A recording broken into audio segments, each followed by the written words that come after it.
You can erase my name from the boarding pass, Carter, but do not touch the flight that belongs to me." Victoria Anderson arrived at John F. Kennedy International Airport, believing she would accompany her husband on a crucial business trip to Miami, only to discover at the executive boarding gate that her seat had been casually handed over to another woman. Carter Mitchell had canceled his wife's ticket, with the same chilling indifference one might use to swap a piece of luggage, completely unaware that the quiet, elegant woman standing before him carried the true command of the airline in her bloodline. When she decided not to raise her voice or create a scene, the entire airport simply began to obey her silent authority. Victoria spoke her piece without elevating her tone, standing gracefully before the polished desk, as the blue screen behind the attendant flashed the final call for Flight 7123 to Miami. Carter rested one hand arrogantly on the counter while the other casually spun the passport belonging to Brooke Sullivan, acting as if this minor administrative gesture was enough to completely rewrite the reality of all three lives intertwined at that gate. He leaned in and accused her of making a dramatic scene over a simple flight reservation, his voice dripping with enough venom to permanently wound anyone less composed. Victoria merely watched her own name dissolve from the confirmation screen, replying with chilling calm that the only scene being manufactured was the tragic one he was attempting to direct. Brooke let out a brief condescending laugh, adjusting the designer sunglasses perched atop her perfectly blown-out hair, softly urging Carter to hurry because the gate was closing, and suggesting Victoria could simply catch a later flight. The pale attendant, whose silver name tag read Penelope, hesitated with her trembling fingers hovering over the keyboard, caught in the terrifying crossfire of a domestic dispute at 30,000 feet of corporate altitude. Carter tilted his chin with raw impatience, sharply ordering Penelope to finalize the cancellation of his wife's ticket and confirm the adjacent seats for himself and Miss Brooke Sullivan immediately. Victoria shifted her piercing gaze solely to the terrified employee, asking with a dangerously serene composure if Penelope was absolutely certain she wanted to manually override and confirm that specific system command. Penelope swallowed hard, having recognized Victoria the very instant the Anderson surname appeared in the encrypted corporate system, but her standard operational training dictated she must never expose sensitive executive identities in an open public terminal. She stammered that there was a high-level operational block on the reservation, trying desperately to maintain a neutral professional voice while sweating under the fluorescent lights of the boarding area. Carter barked a humorless laugh, proudly declaring himself the manager of the corporate account and demanding she bypass the block, displaying the aggressive entitled confidence he had painstakingly honed in the cutthroat boardrooms of Manhattan. Victoria observed her husband, as if viewing him from outside the boundaries of their marriage, for the very first time realizing his expensive gray suit, luxury watch, and polished hair were nothing but a costume for a profoundly insecure man. The trip to Miami was never meant to be a romantic getaway, even though Carter had aggressively sold that fabricated narrative to their entire social circle of wealthy elites back in New York. There was a massive signature scheduled for that afternoon at a luxury hotel overlooking the Atlantic Ocean, involving a highly strategic international route connecting New York, Miami, and London, which Carter intended to use to inflate his own prestige. For Brooke, this flight was the golden ticket to an exclusive table where she would never have been invited on her own merit, while for Victoria, the airline represented a sacred promise made to her late father years ago. Atlantic Aurora Airlines was built on the fundamental belief that corporations must carry immense responsibility alongside their profit margins, a deeply ingrained philosophy that Carter critically underestimated by mistaking his wife's profound discretion for an absence of actual power. Penelope accidentally let the title Madam Anderson slip in a breathless whisper before frantically correcting her posture, a tiny slip that caused Brooke's smug expression to falter for a fraction of a second. Carter heard it too, his brow furrowing in deep confusion as he aggressively questioned why a standard desk employee was suddenly addressing a common passenger with the reverence usually reserved for high-ranking aviation authorities.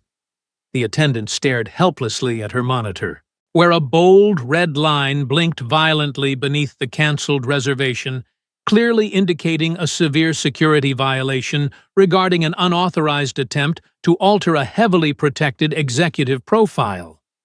He impatiently drummed 2 fingers against the laminate counter, demanding she summon a supervisor, immediately completely oblivious to the catastrophic corporate avalanche he had just triggered with his own blinding vanity. Victoria stepped forward with absolute grace, before Penelope could even formulate a panicked response, calmly stating that a supervisor was unnecessary because she would personally make the required telephone call to operations. Brooke smiled with pure toxic sweetness, mockingly asking who Victoria planned to call to cry about losing her window seat, attempting to publicly humiliate the woman she was simultaneously trying to replace. Victoria finally locked eyes with her husband's mistress, displaying no messy rage or hysteria, only a fiercely disciplined sorrow that was far too majestic to ever be mistaken for mere human weakness. Unlocking her phone with a single swipe of her thumb, she bypassed her husband and family contacts, directly dialing the short-coded number for Harper, the Supreme Director of Flight Operations.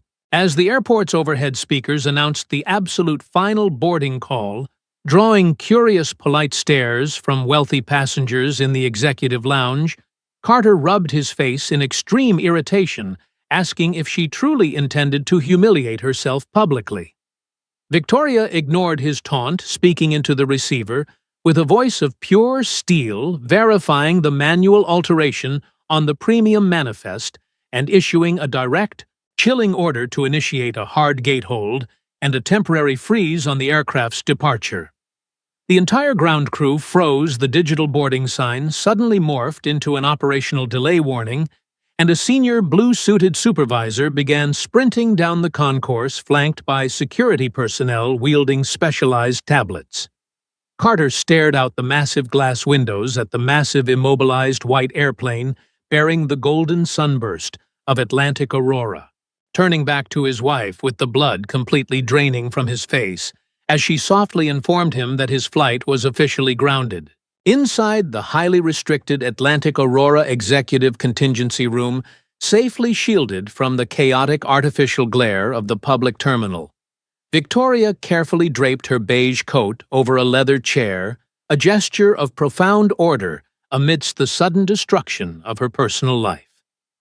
Through the soundproof glass, the massive grounded airplane sat completely motionless on the New York tarmac, its delayed status a silent testament to the colossal shift in power that had just occurred at the boarding gate. Harper, the fierce director of operations, materialized on the large video conferencing screen with a deeply grave expression, immediately launching into a detailed technical analysis of the unprecedented digital breach that had canceled the president's ticket.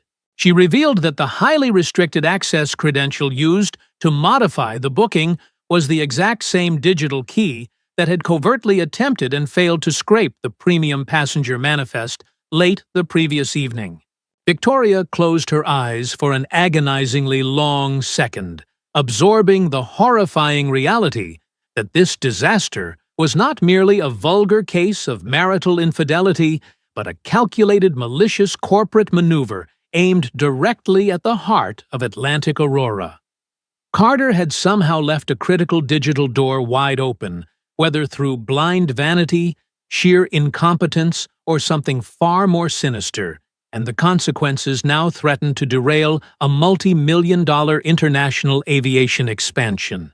She commanded a thorough, completely unsparing internal audit, without any theatrical public statements, prioritizing absolute systemic security over her own shattered emotional state, refusing to let her personal heartbreak compromise the legacy her father had built. Looking at her own faint reflection in the thick glass, her voice cracked only slightly as she acknowledged that her husband had erased her flight. But she now possessed a terrifying need to discover who else was trying to erase her company. Meanwhile, in a sterile holding room just down the corridor, Carter paced frantically without the comforting, manipulative presence of Brooke, staring at a smartphone that was rapidly flooding with urgent inquiries from high-level Wall Street contacts. One ruthless investment banker demanded to know if the rumors of a massive operational lockdown at John F. Kennedy International Airport were true, while another questioned why Carter's specific corporate identification was suddenly flagged in a leaked internal aviation log. The expensive Italian leather shoes on his feet felt as though they were sinking into quicksand, as he finally realized, far too late, that his wife's characteristic silence had never been a symptom of weakness or lack of ambition. He suddenly understood that Victoria had never needed to loudly announce her power to the world because the people who truly mattered in the global economic landscape already knew exactly who she was. Brooke sat isolated in a completely different sector of the security complex, her perfectly manicured fingers trembling violently as she rapidly typed and deleted messages, terrified not of losing Carter's affection, but of losing her fragile grip on high society access. The initial smartphone video, covertly recorded by an incredibly irritated business traveler in the lounge, had already begun circulating online before Carter even realized his arrogant airport confrontation had been fully documented. The 28 seconds of shaky footage perfectly captured him, leaning over the counter ruthlessly demanding the cancellation of his wife's ticket, while his impeccably styled mistress stood beside him, wearing a smile that resembled an outrageously expensive toxic perfume. It was accompanied by a scathing anonymous caption about a wealthy executive discarding his wife for his mistress, a digital spark that quickly ignited into a raging, uncontrollable wildfire across the financial and social networks of the city. Brian Parker, a notoriously ruthless crisis management consultant who profited immensely from the scandals of the ultra-rich, called Carter's secure line to demand immediate aggressive action before the rapidly spreading narrative could permanently destroy his lucrative career. He instructed Carter to record a supposedly candid, emotional video claiming that his powerful wife had suffered a hysterical emotional breakdown and abused her executive authority to punish innocent passengers over a simple, tragic marital disagreement. Brooke miraculously reappearing at his side after charming a junior security guard softly poisoned his mind further, whispering that Victoria had treated him like a common criminal and that he must strike back to preserve his own dignity. Carter, entirely blinded by his bruised ego and desperate to avoid looking like a fool, committed his second catastrophic error of the morning by staring into the lens and recording the pathetic victim-blaming statement. Deep inside the Manhattan headquarters of Atlantic Aurora, the elite Crisis Management Council had been fully activated long before Victoria's armored black car even merged onto the busy highway leaving the airport. Matthew, the brilliant and fiercely loyal internal corporate counsel, stood strictly at attention as Victoria entered the war room, where dozens of glowing monitors displayed real-time flight maps, system logs, and the brutal, humiliating social media fallout. He grimly outlined the agonizing double-edged sword they faced. If they addressed the marital dispute, they fed the insatiable tabloid beast, but if they issued only dry technical aviation updates, the public would accuse them of hiding a massive scandal. Victoria calmly removed her dark sunglasses, setting them on the long oak table, firmly declaring that she would absolutely not use her profound personal agony as a corporate shield, insisting they focus solely on the legitimate data breach. Jessica, a brilliant but usually completely invisible junior data analyst, sitting quietly in the corner, timidly raised her hand to interrupt the high-level executives, pointing out a massive glaring anomaly hidden deep within the server authentication codes. She walked confidently to the main projection screen and magnified a highly complex sequence of timestamps, proving that the digital session which authorized the ticket cancellation did not originate from Carter's personal mobile device. The underlying token had been mysteriously validated through an external wireless network, and the masked Internet Protocol address perfectly matched the luxury corporate lounge of a prestigious hotel located on the exclusive Upper East Side. The room fell into a stunned, heavy silence when Matthew cross-referenced the location, revealing that a private breakfast meeting had occurred there that exact morning, involving top executives from Green Coast Travel, their most aggressive corporate rival. The devastating puzzle pieces locked together with sickening precision, as Harper noted that Brooke Sullivan had previously provided extensive, highly compensated consulting services for Green Coast Travel during the previous fiscal year. Victoria felt the breath leave her lungs, realizing with absolute clarity that Brooke had not simply stumbled into her marriage out of genuine romantic desire, but had been carefully deployed as a strategic weapon to access highly sensitive aviation intelligence. For years, she had naively believed Brooke was merely the vulgar byproduct of a stale marriage, a beautiful distraction who laughed loudly at Carter's jokes whenever Victoria chose to observe in dignified silence. Now, the horrifying truth emerged: Brooke had deliberately exploited a weak, vain man to compromise an international corporate merger, turning a devastatingly personal domestic betrayal into an incredibly dangerous act of corporate espionage. By 8 o'clock the following morning, the sprawling glass-walled boardroom of Atlantic Aurora Airlines in Manhattan was packed with tense executives, but a heavy, suffocating silence dominated the incredibly expensive real estate. It was that highly specific, deeply uncomfortable quiet, unique to powerful legacy corporations, when massive wealth, pristine public reputation, and utter personal humiliation were forced to sit together at the very same mahogany table. Victoria Anderson entered the room last, her movements completely unhurried, dressed in a severely simple dark blue dress that sharply contrasted with the hysterical, vindictive image the digital tabloids had painted of her throughout the long, agonizing night. Carter Mitchell sat near the far end of the long table, his face ashen and drawn completely stripped of the arrogant, commanding glow he had worn so proudly at the airport gate just 24 hours prior. Matthew officially opened the emergency session with a firm, unwavering voice, announcing that the board was gathered to address an unprecedented, unauthorized system, access a massive reputational crisis, and a deliberate attempt to sabotage the Miami strategic negotiations. Arthur Reynolds, a fiercely wealthy logistics magnate and long-standing board member who had always resented Victoria's absolute authority, smiled without showing his teeth, smoothly suggesting that the entire world outside viewed this strictly as a messy, emotional divorce. Victoria locked her intense gaze directly onto him, her voice perfectly, even as she retorted that the outside world only repeated the manufactured lies that somebody inside that very room had paid exorbitantly to make seem true. The sharp, unyielding response instantly changed the atmospheric pressure in the boardroom, signaling to every executive present that the controlling owner was not going to cower behind tears or apologies for protecting her father's massive legacy.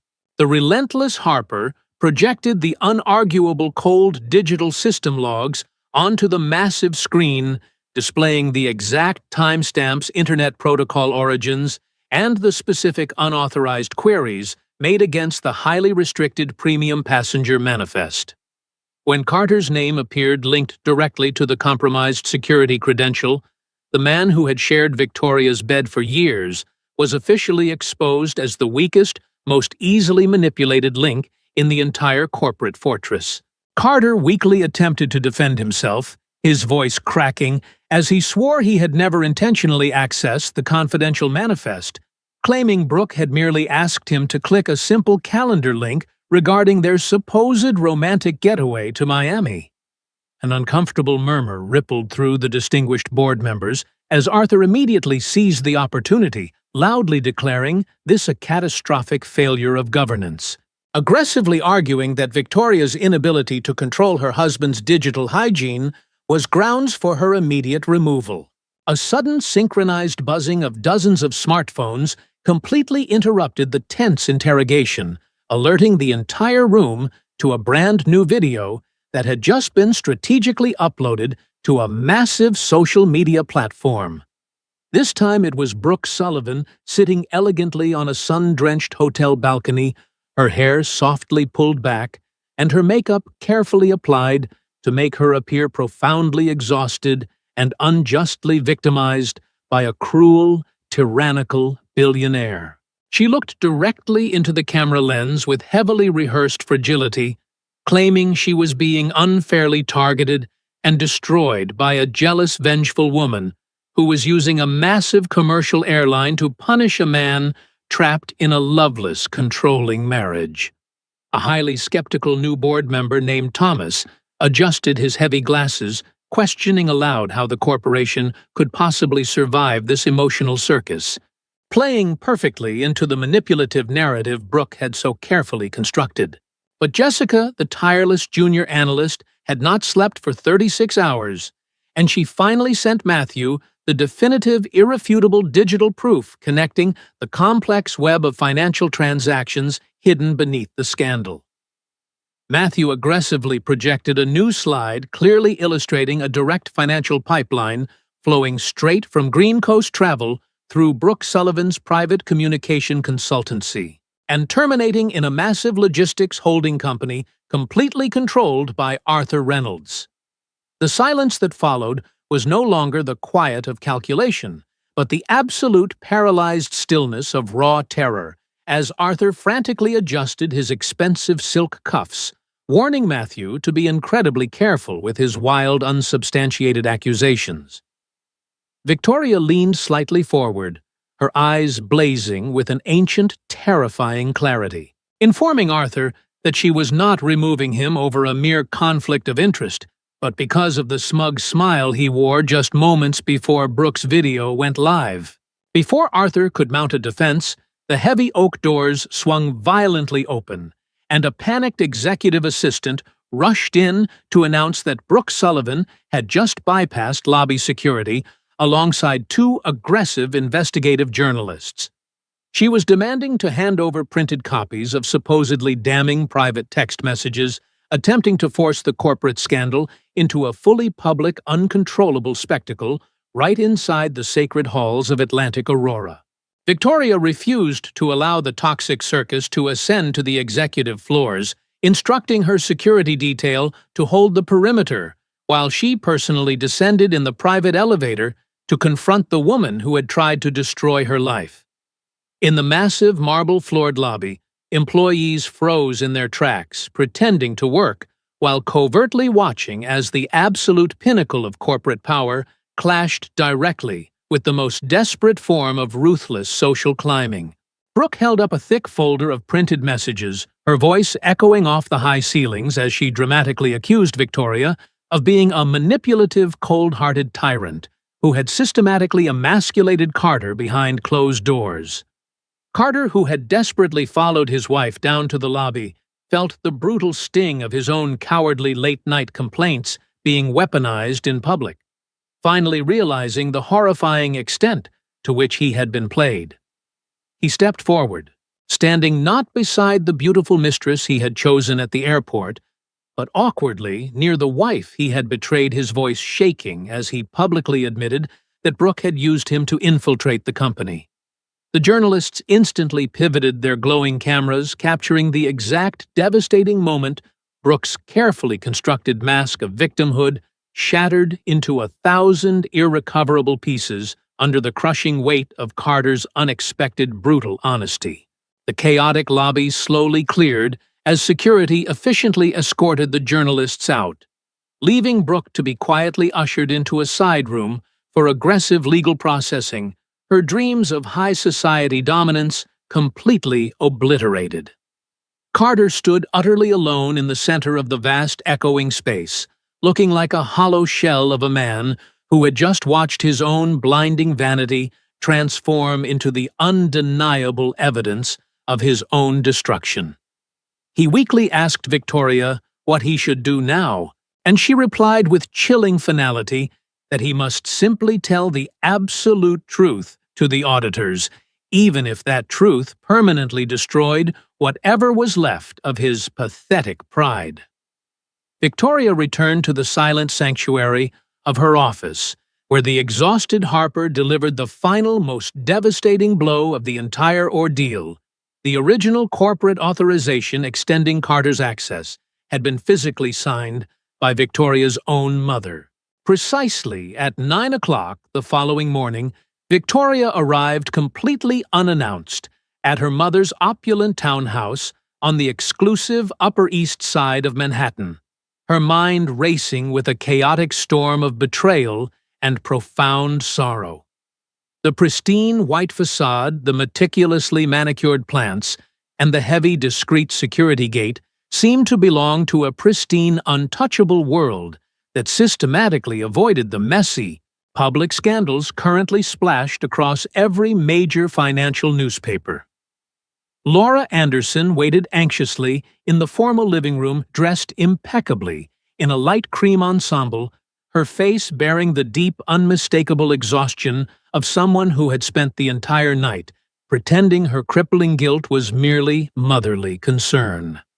A silver tray holding fresh coffee-warm pastries and a highly confidential blue corporate folder sat completely untouched on the low-glass table, creating a heavy, suffocating atmosphere between the deeply estranged mother and daughter. Victoria refused to sit, her voice barely above a whisper, but carrying the weight of a falling anvil, as she confronted her mother about physically signing the administrative extension that had left their family's massive legacy vulnerable. Laura tightly pursed her lips initially, attempting to deflect the accusation with strained pleasantries, but quickly crumbled under the intense, unyielding stare of the brilliant woman she had raised to be an absolute force of nature. With trembling fingers, Laura opened the blue folder, tearfully confessing that Arthur Reynolds had manipulated her into signing the document by claiming it was a strictly preventative measure designed to secretly monitor Carter's increasingly erratic, dangerous behavior. He had venomously whispered that Brooke Sullivan was plotting to publicly humiliate Victoria, and that granting this deeply hidden access was the only possible way the internal security team could protect her daughter from an impending marital disaster. Victoria felt a massive wave of righteous fury rise in her chest, but it was immediately swallowed by a much older, infinitely deeper pain stemming from years of emotional distance and profound miscommunication within their small family. She asked, her voice cracking for the very first time, why her own mother had chosen to believe the poisonous whispers of a rival board member instead of simply picking up the telephone to speak with her directly. Laura looked up with eyes shining with unshed tears, delivering a brutally honest truth. She claimed Victoria had become so distant, so intensely focused on ruling the empire, that she visited her own family like an executive inspecting a forgotten department. The agonizing cruelty of that perfectly accurate statement forced Victoria to breathe deeply, realizing that her mother's catastrophic error was born not from malicious greed, but from a deeply misguided, desperate attempt to protect a daughter she no longer understood. The heavy silence was broken by the sharp vibration of Victoria's phone, bringing an urgent update from Matthew, the relentless corporate lawyer who confirmed the final undeniable link in the massive chain of corporate sabotage. He explained that while Laura's naive signature had indeed provided the initial administrative cover, the actual technical redirection of the data had been executed by a rogue information technology director firmly planted within the company by Arthur Reynolds. For the first time in 3 exhausting days, Victoria felt the massive, jagged pieces of the truth finally lock into place, bringing absolutely no emotional relief, but an incredibly heavy, unyielding sense of absolute corporate responsibility. She instructed Matthew to immediately convene an extraordinary closed-door session of the highest executive council, demanding that Arthur Carter Brooke, and most painfully, her own mother be brought into the room without any cameras or public spectacle. The final reckoning began in the late afternoon shadows of the main boardroom, entirely devoid of the theatrical journalists, flashing smartphone cameras, and rehearsed public relations statements that had poisoned the previous encounters. There was only the impossibly long mahogany table, a team of ruthless lawyers, highly nervous board members, and the absolute terrifying silence that always immediately precedes a spectacular, unavoidable fall from grace in the corporate world. Brooke arrived wearing a dark red blazer, her expression hardening as she desperately clung to the fading illusion that she could still somehow manipulate the overwhelming evidence into a narrative of female empowerment and victimization. Carter entered quietly, refusing to even look in Brooke's direction, while Laura Anderson took the seat directly next to her daughter, not to offer maternal protection, but because Victoria explicitly demanded her presence on the front lines. Arthur Reynolds sauntered in, last flashing a condescending smile, arrogantly commenting that he sincerely hoped this dramatic gathering possessed more actual substance than a messy emotional airing of embarrassing family resentments. Victoria ignored his bait, gesturing for Harper to dim the overhead lights and project the irrefutable chronological timeline of the conspiracy, the manipulated signature, the technical rerouting, the manifest queries, and the pre-planned public relations assault.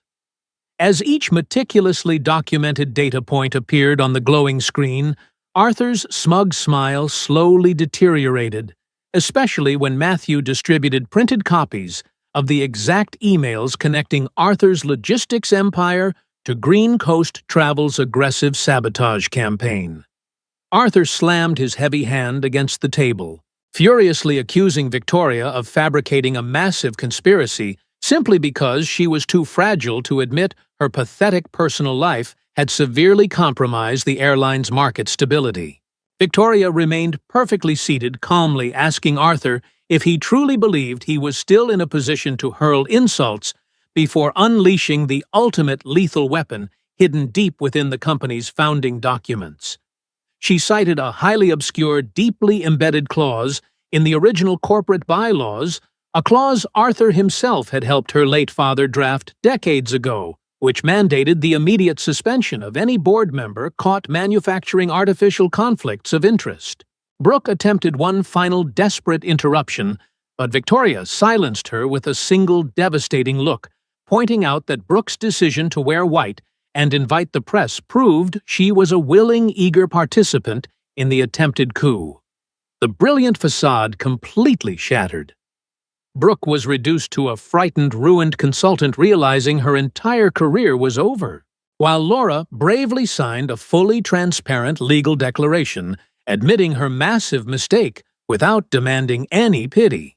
Carter, watching the magnificent, terrifying power of the woman he had so foolishly betrayed, voluntarily placed his completely unlocked smartphone on the table, granting the independent auditors unrestricted access to every message, email, and phone call. He announced his intention to record a final, completely unscripted video statement, not guided by expensive public relations consultants, to officially retract his previous lies and take absolute, unconditional responsibility for his catastrophic failures. He looked directly at Victoria, completely devoid of his former arrogance, softly stating that he was no longer trying to destroy her, to save his own pride, leaving the room heavy with the tragic reality of his profound regret. That evening, Atlantic Aurora released a masterfully sterile, legally devastating press release that utterly destroyed the professional reputations of Arthur and Brooke, officially ending the war not with emotional fireworks, but with absolute cold corporate precision.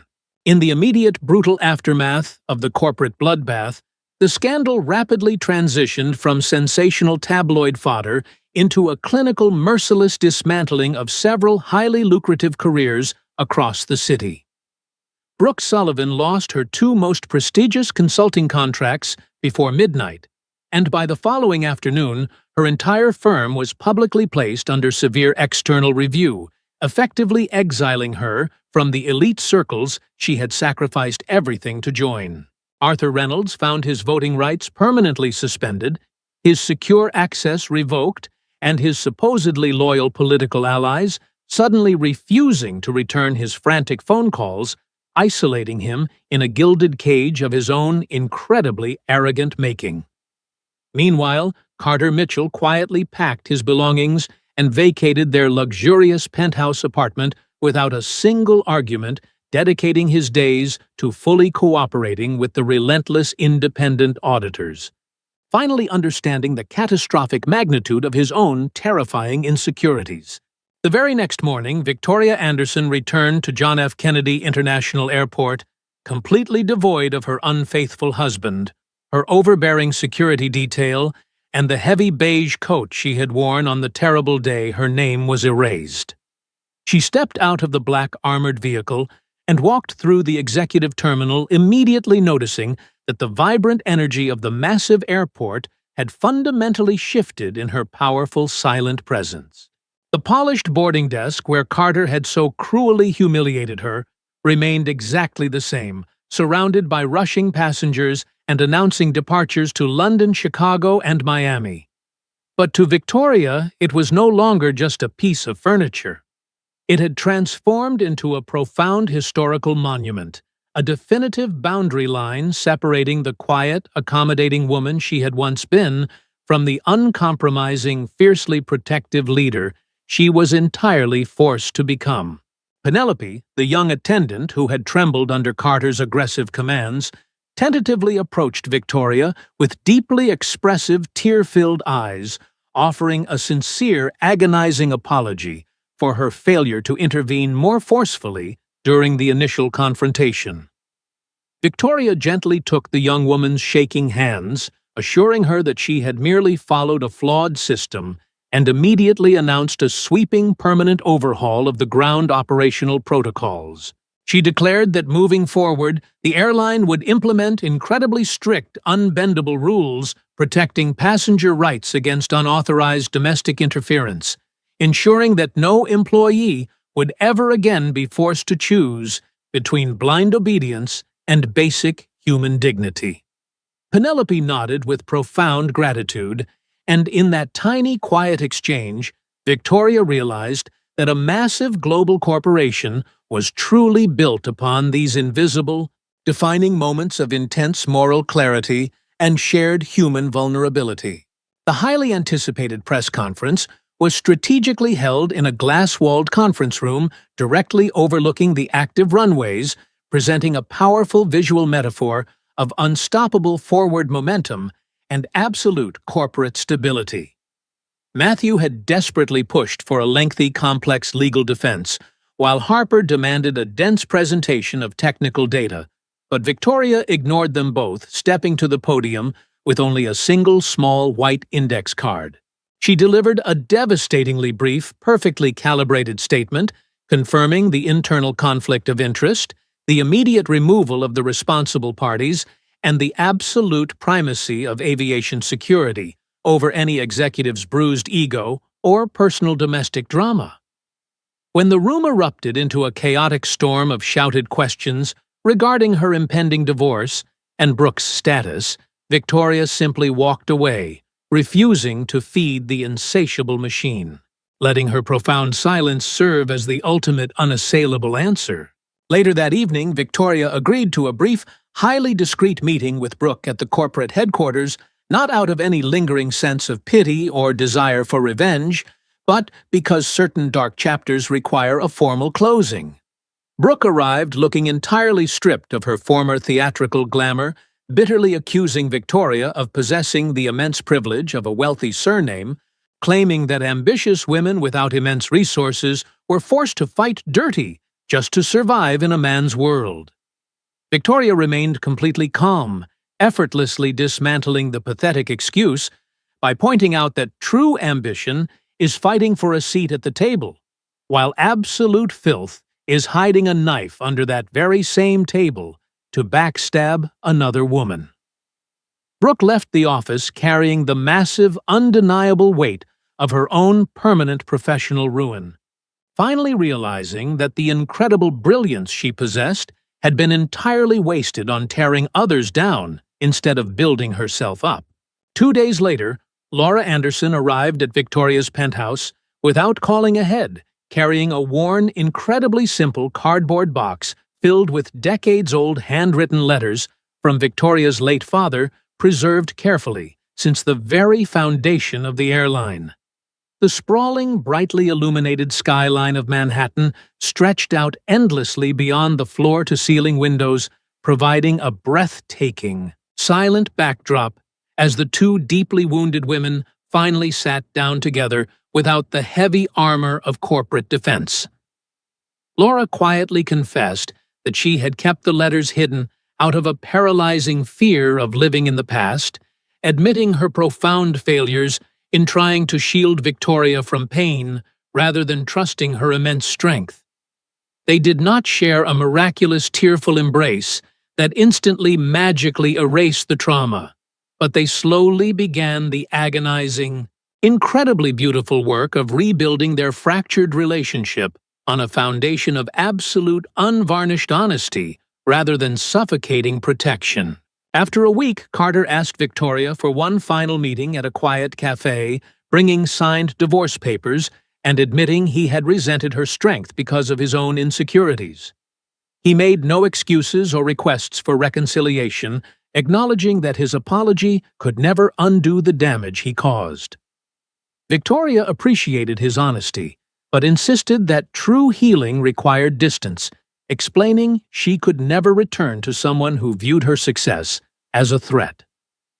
They parted respectfully, giving her the freedom to focus completely on leading the corporation. A month later, she traveled to Miami for a major expansion project, feeling lighter than ever. At the airport, she reunited with Penelope, whose promotion reflected the company's stronger commitment to fairness and accountability, and briefly encountered Carter, who was now teaching executives about reputational crises by using his own mistakes as a lesson. Before boarding, he quietly left an envelope proving he had anonymously donated his share of their luxury apartment to the airline's Employee Education and Emergency Relief Fund, seeking no praise or forgiveness. In Miami, Victoria successfully signed a landmark international route agreement honoring both her father's legacy and her own hard-earned resilience. Later that evening, she opened Carter's envelope and found a short note thanking her for preventing the disastrous flight that could have destroyed everything, accepting it as the final closure of their relationship without regret. A simple interaction with the hotel concierge and the calming sound of the ocean reminded her that life continues beyond betrayal and manipulation. Raising a glass in silent celebration, she recognized that real strength comes from knowing one's worth, refusing to shrink for others' insecurities, and protecting personal dignity through firm boundaries. The story concludes that authentic relationships are built on mutual respect rather than self-erasure, and that the greatest victory is walking away from toxic situations with grace, never allowing anyone else to rewrite or erase your identity.